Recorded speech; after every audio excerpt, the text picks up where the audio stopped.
Jay Powell joins us right now. He had a good seat for last night's baseball activities at TD Ameritrade in Omaha. What a win, Jay, last night for Mississippi State. Tell you what, man, it was something to see. I mean, it really was. Just to go from on the scorecard a no-hitter through 7 innings to batting around in the 8th inning. I mean, it was, you talk about a 180-degree change of momentum and kind of emotion in that stadium was pretty special to see. Let's try to unpack this thing a little bit. I guess first things first, you would like to get more than an inning and a third out of your starter. Christian McLeod didn't really have it last night, but then you transition from that into what the bullpen did really for the rest of the ball game, and it was pretty remarkable given the rocky start to the game. Yeah, no doubt. And Christian's been a little up and down the last, few starts. And obviously you want to get more than that. But the one thing about being out here is, the way this thing is structured, you have some off days between. And their bullpen was fully rested, and they were able to piece it together. And I honestly think that was one of the best jobs I've seen a coaching staff do. One, not only with that bullpen, just the way they managed the game and the pinch hitters and the runners and everything. I mean, they did a tremendous job with it. And the guys in the pen answered the call. I mean, they were able to put up zeros. And, I always say if it's not the runs the starter gives up that beats you, it's normally the runs that the bullpen gives up after the fact. And that was proven again last night. Take me a little deeper on what you just talked about, Jay, managing in a game. It's easy to armchair quarterback, whether you're sitting at home watching on television, you're sitting on the boat dock listening to you guys on the radio, or you're sitting in the stands watching it unfold. It's really easy to say what you should and shouldn't do in a given situation, and it's a whole lot easier to do it after the fact.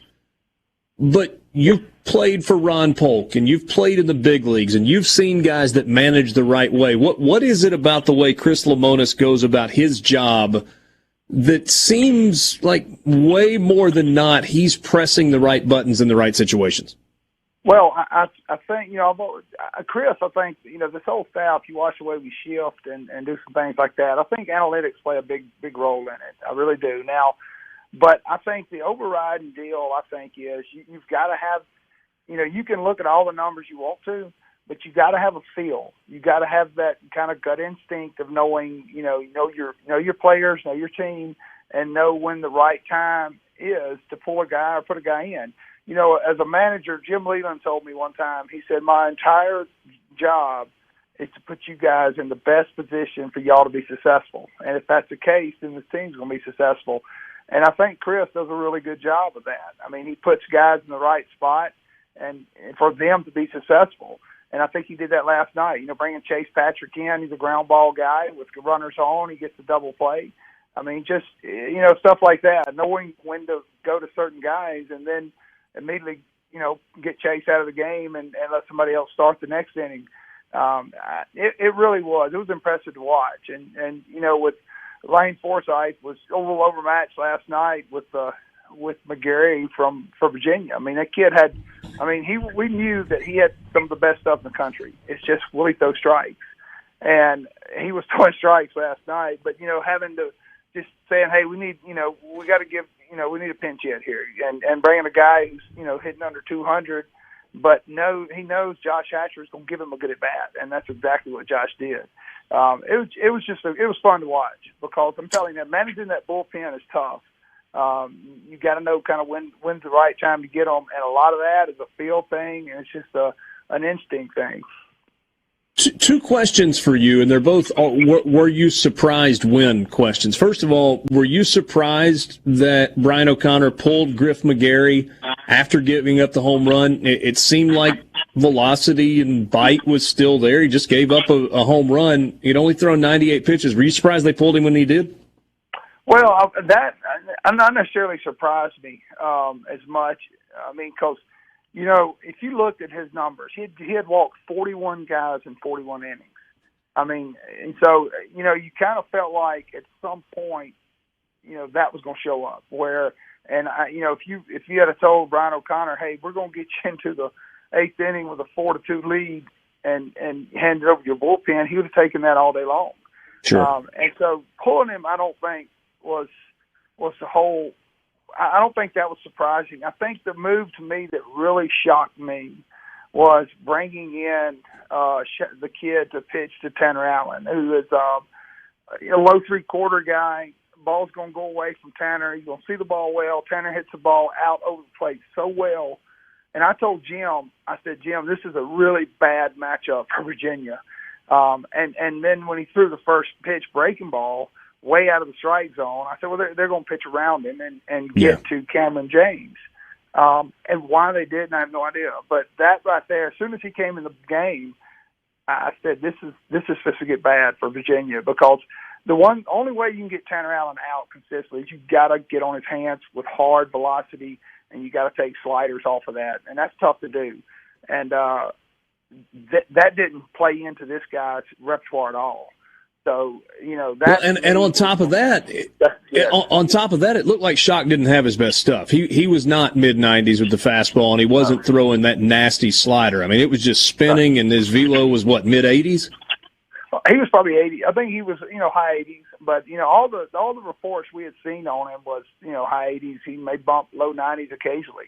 But he just, it was just that type of guy is a bad matchup for trying to get Tanner Allen out. I've just seen Tanner too much. But the crazy thing is, though, it's that point in the game. You got one out. You got second, third. You can't let the SEC's Player of the Year beat you. You can't do it. Make Cameron James beat you. Make somebody else beat you. But they chose to pitch to him. And why, I have no idea. Yeah. And I guess it kind of goes against everything you've ever learned in baseball in terms of putting the tying or the go-ahead run on base. You don't want to do that. But sometimes you got to buck conventional wisdom just a little bit, don't you? Well, you get late in the game like that.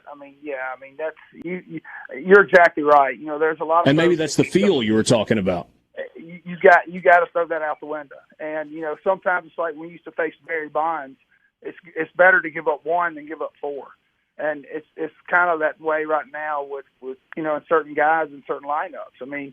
You just can't let certain guys beat you. And if you walk him, then you got your guy on the mound who is a lot more effective with the righties, facing a right-handed hitter, and it changes the whole complexity of the game. But for Mississippi State's sake, they're glad they pitched to it.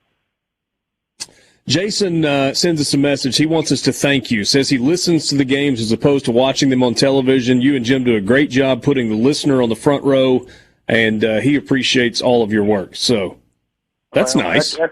That is nice. It's Jim, of course, Jim, and we're blessed in this state to have three great play-by-play guys at Ole Miss State and Southern Miss. And so sure. Jim makes it very easy for me, for sure. All right, so I think I know you well enough to know that you don't do particularly well just sitting around with nothing to do. Is that accurate? Not at all. So what in the world are you doing today and tomorrow and all day Friday until you have to go back to the ballpark? Oh, man, I don't know. That's a good question. I work out. I try to work out. And it's just my oldest son was out here. He just left this morning. So now I'm really flying solo for a while. It's just, pulling my hair out of my head. There's only so many times you can work out and go eat lunch. But you try to stay busy as much as you can. But that's the only thing about out here, man. It's great. I'm not going to complain about having these down days because you're usually winning if you do. But they kind of stretch this thing out a little bit, and you do have some downtime. You found anywhere to fish? So, what's funny is I was Googling a while ago, Omaha, Nebraska fishing. I'm looking. We're right next to the Missouri River, so I was actually thinking about that. You figure after being out there a few times, I'd be more prepared. But I don't know. I can always, find something to do. But it is, man. You do have a lot of downtime out here. Jay, last thing for you. There's obviously still work to do. You got to win on Friday. You got to try and get to the championship series, and then it takes two more to win a trophy. Does it feel like the pieces are falling into place for this team to do just that? Well, you're right. It's a long way to go. But just looking at the way things are shaping up, you like where things are headed. I'll say that. The one team I still think has some concern is Texas. Texas has a ton of pitching depth. And, if they end up beating Virginia, they probably have enough pitching to where they could give you fits.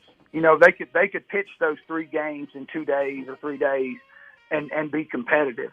I don't know if Virginia has that, but that Texas is still out there, and you know, and Virginia may beat them. I don't know, but that would be the team that I think is going to be the tough one to. It's probably going to come out of that game, but you're right, man. I mean, if you know, you look at the other side, Vanderbilt with those 2 pitchers. If something were to happen, they got eliminated. I think that to me takes the biggest